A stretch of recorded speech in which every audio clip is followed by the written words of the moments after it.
Hello, beautiful people. Honest Am here, the creator and writer of the Honestly Sis newsletter, a bi-weekly newsletter. A bi-weekly newsletter geared towards millennials who are truly trying to get their shit together. And I'm here for another daily motivational video where we use the tarot to become the alchemist of our life. Engine number 7, a little bit about me. I do not just use the tarot. I use God and cusses in the same sentence. And I may mispronounce some things, but if it does not stop Charlamagne and God, it will stop me. Angel number 27. So we are going to do a quick little blockage reading. I want to ask God, what is blocking us from realizing that we are the alchemists of our lives? What's blocking us from realizing that we are spiritual beings? Please give us the information that we are need to see. Allow no room for doubt or confusion. What is blocking us from becoming better spiritual beings? What is blocking us from becoming the alchemists of our lives?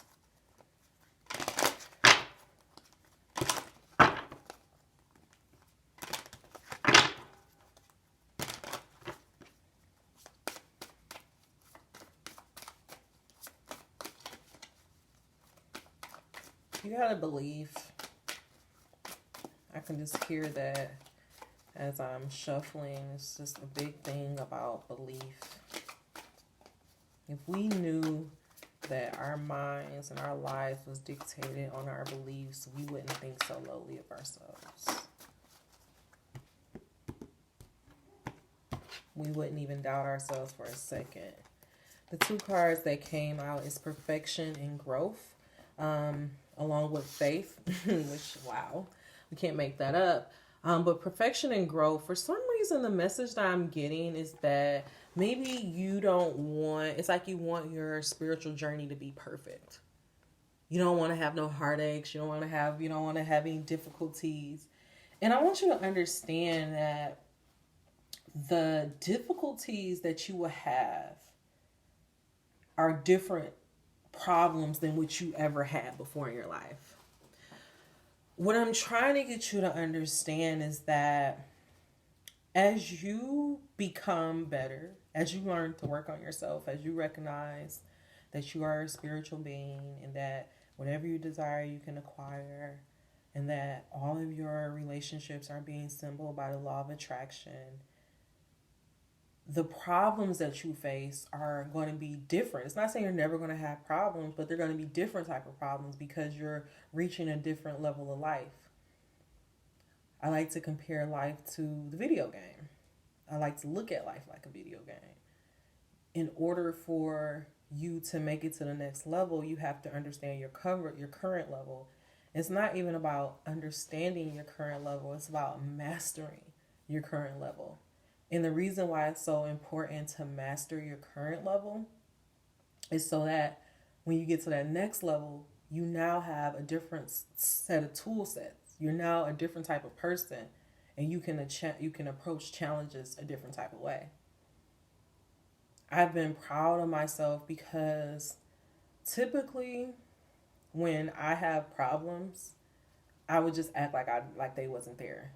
Student loans, I'm just not going to answer this. I'm not going to respond. I'm not paying this shit back until they doubled. My car, the car started making a noise, just turn up the car until it breaks down. And I've just been like, that's one thing I'm so proud of myself this year is that I've just been proactive. I say that I'm going to do something and I follow through on doing it. My car is shaking. I'm nervous about how much money it's going to take to do this, only to find out that all I needed was coolant. So it's like, I feel like what God is trying to get you to understand is that as you becoming a spiritual being, and I say this all the time, it's not you getting into this place where life is going to be perfect. And I feel like that's the problem with so many people and why so many people don't face their dreams and they don't, become who they're meant to be, because they get obstacles and they think that this obstacle is there to block them, or this obstacle is like some indicator that you're not worthy or you don't deserve this, instead of realizing that obstacles are really only there to decide how bad you want it. That's a Viola quote. I actually used to have that taped up on my desk at work. But the problem is, so many of us, we have an obstacle, we can't beat it. We're like, all right, fuck it, I'm done with this. And then the path. We never grow into who we want to become. We never can even start the foundation because, we're we're disappointed because of the obstacle. I feel like God is saying, if you have faith, have faith. You shouldn't be, fazed by a little bit of an obstacle. Another thing that is coming to me is that as I'm talking to you guys, I'm hearing that's, I think it's like a Bible story. Maybe that's why I challenge myself learning the Bible. Maybe I'll read the fucking Bible. Angel number 512. But it's the story in the Bible that talks about like this guy having this thorn in his side. And he goes to God and he's like, God, take this fucking thorn out my side. Like, take it out my side. And God was like, no. And I think so many of us, we have things that's a thorn in our side. I know for me, it's my job. I'm like, God, like, get me the fuck up out of here. Like, get me the fuck up out of here. I don't want to do this shit no more. And God was like, no.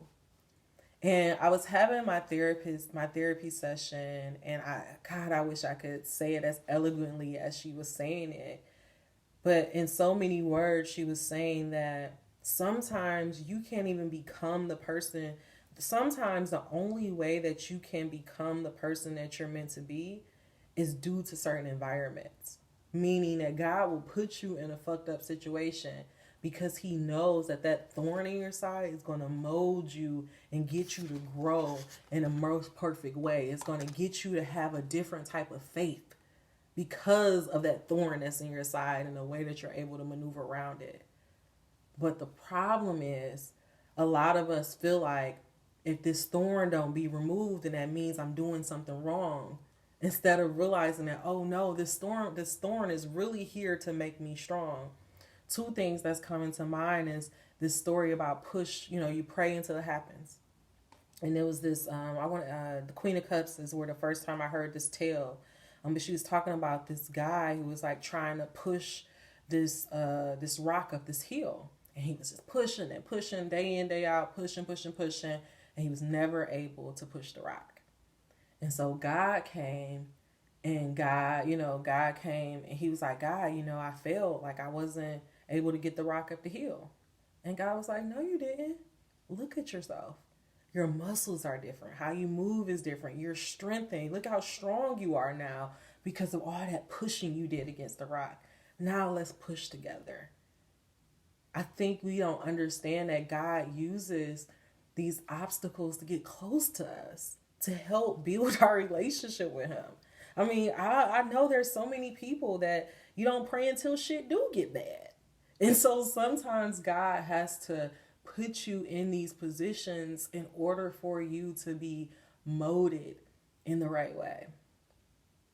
Last thing, I was recently, oh my God, y'all, I am addicted. This is my new thing.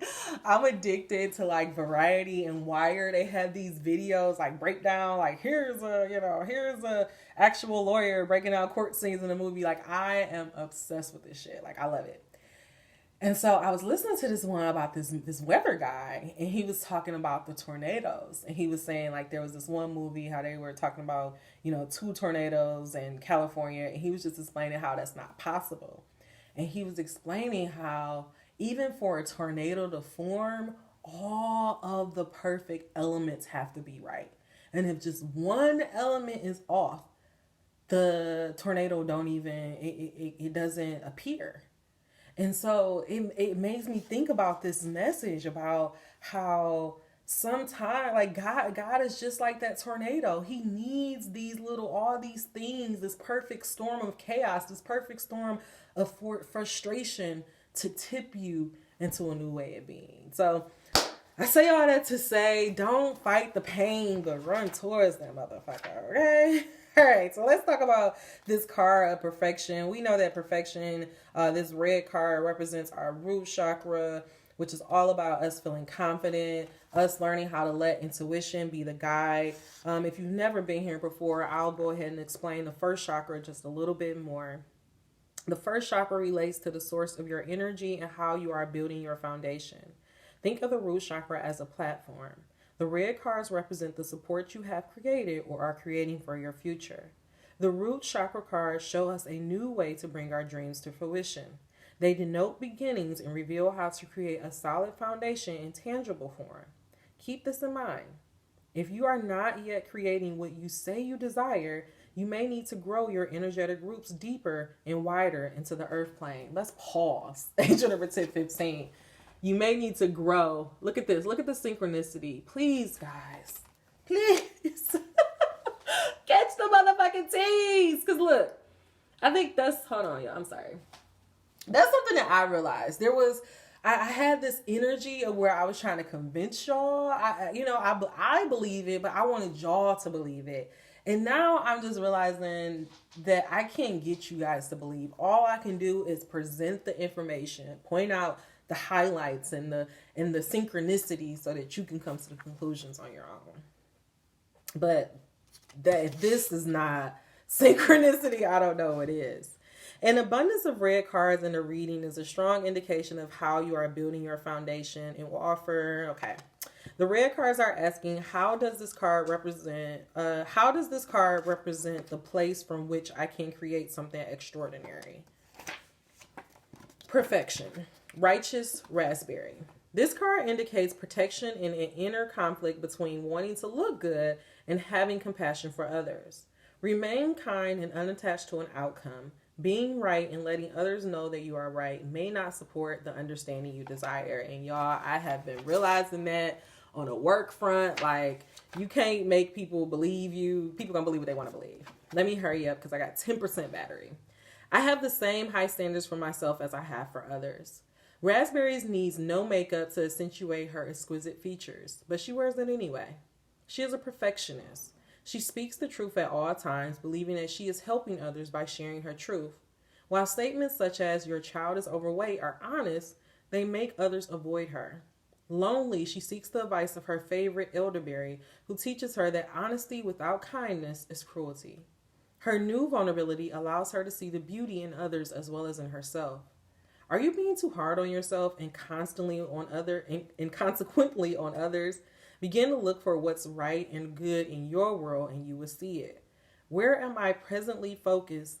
Knowing what's right and telling others about it might not be the best way of being. So this is just, again, saying like your standards, like maybe you may be I really love this card because it speaks about speaking your truth. And like, I feel like this card speaks to, like, this talked about her being bluntly honest to other people, but for some reason, I'm just getting like the energy that the way that you talk about other people who have reached their dreams. Like, say, for example, let's just think about how crazy it is that instead of believing that Jay-Z and Beyonce are in a relationship, they love each other, they have this loving marriage, they were able to, conquer their careers all while being in love, we have to believe that it's a fake marriage, that they are in the Illuminati, that they sold their soul. And so it's like, if you really genuinely believe that in your head, then that means that on a subconscious level, you believe that in order to have that amount of success and to have that type of love, that you got to sell your soul. Now, how crazy is that? So I think what God is asking you is to challenge. I don't even think it's about challenging, but I feel like he's saying the reason why you don't go after your goals is because you don't believe that it's possible. And you may think on your mind level, well, of course, I wouldn't be here trying if I didn't think it was possible. But you have to ask yourself, how do I speak about other people going after their dreams? How do I judge other people who are putting themselves out there? And then think about, maybe I may be doing that to myself. The next card that came out is growth, and I'm going to try to hurry on up. I'm just going to go straight to, let's just explain a little bit about the fourth chakra. The heart chakra relates to the matters of the heart and manifesting. The fourth chakra, the heart chakra, represents the matter of the heart. In manifesting, we are always blocked if our heart is not in it. There is something very pivotal about each green card, as though each one indicates a key moment of belief. They will tell us the heart of the matter. In this chakra, we decide whether we will perceive or whether things will get kicked back to our yellow chakra, where we spend time thinking without processing our decision. So this is all about discovering the wisdom of the heart. So for growth grass, this card implies personal growth and following one's heart. It is about honoring your growth and the growth of others. There is a sense of courage and abundance and an ability to stand tall. This is a time to uphold what your heart knows to be true. So again, it's like you know that you want to, be this person, do these things, but the way you talk about other people, or maybe even afraid because of how you judge other people, how people will judge you. But God is saying you have to allow your heart to lead and know that you have everything that you need. Your message is best expressed when you are uniquely you. Grass is excited. He's ready to tell his best friend Weed that he is gay. But Weed reacts negatively, and this is the first of many judgment encounters for Grass. For years, he is turned down for jobs, and even when he applies for an apartment. Grass fights for the right to live where he wants and wins, but soon after he moves into a new apartment, someone breaks in and attacks him. In the hospital, his loved ones gather, sharing stories of who Grass was to them. He dies, leaving behind his legacy of love and courage. Grass says, break away. It may be time for a change of scenery. Visit a foreign country, embark on a new enterprise, or learn a new skill. Most importantly, grow. What have I outgrown? How am I willing to become independent? I actually really love this. Like, I think you guys got to think about the legend, because what this is saying is that what the problem with Grass is that he, instead of going where he was celebrated, he went where he was tolerated, and he tried to force things to change.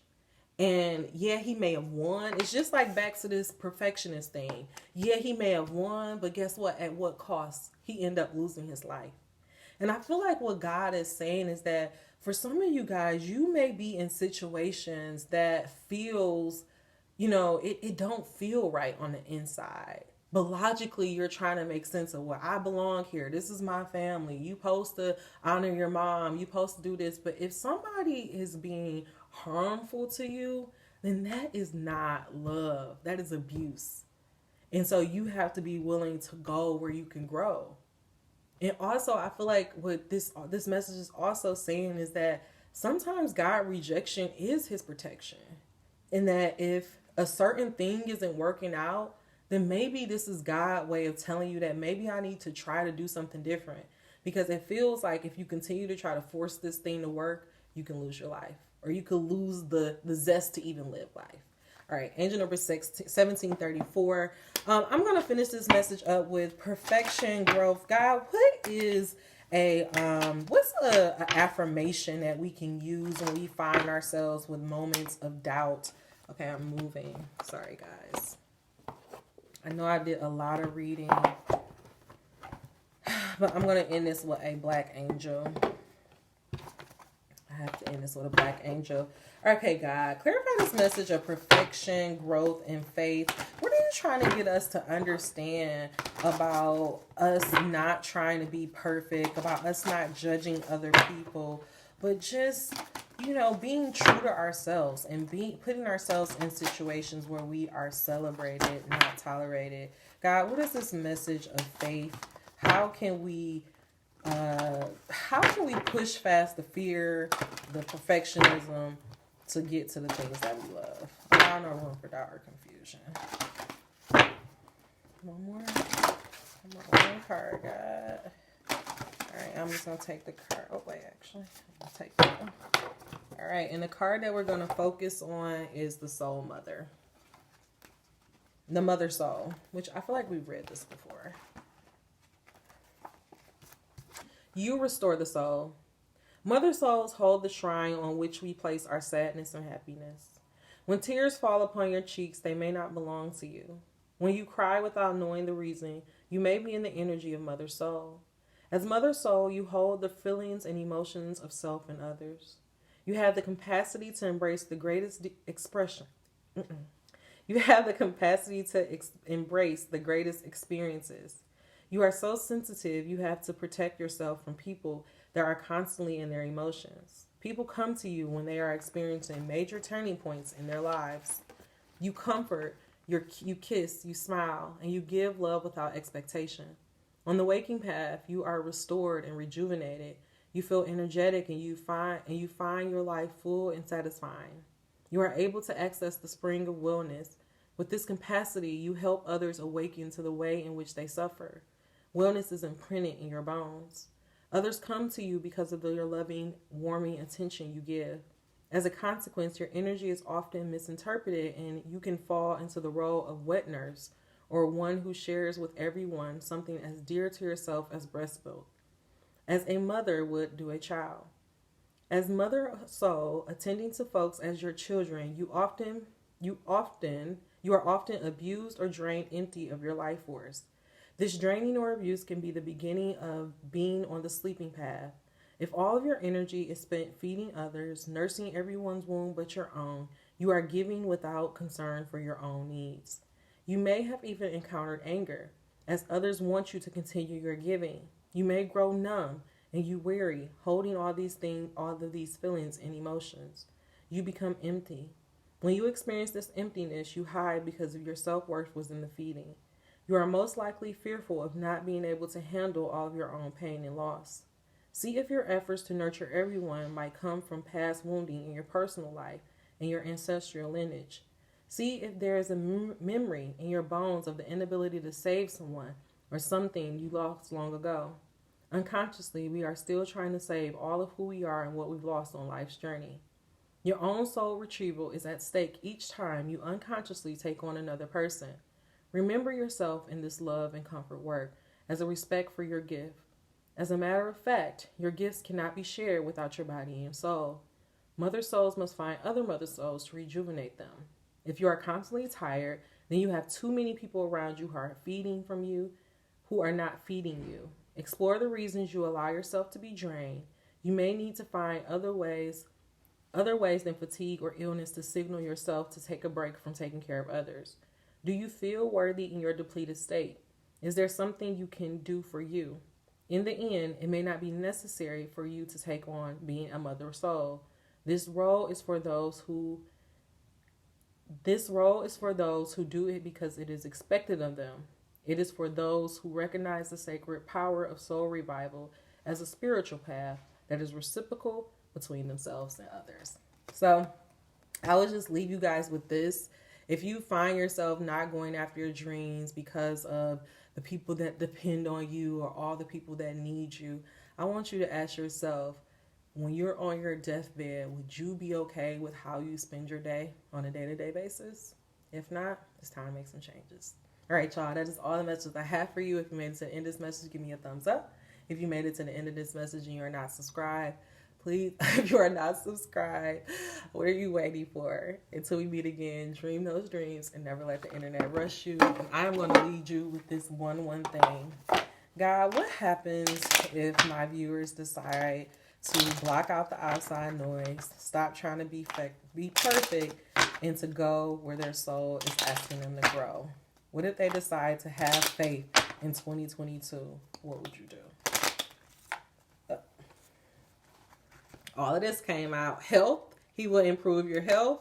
He will improve your friendships. He will improve your sexuality. And he wants you to assert yourself. Go for what you want. The time is right for soulmate connection, and birth of a child is also likely. So if you want a family, you want a man, you want a career, it's all on the table. So what are you going to do? Bye-bye.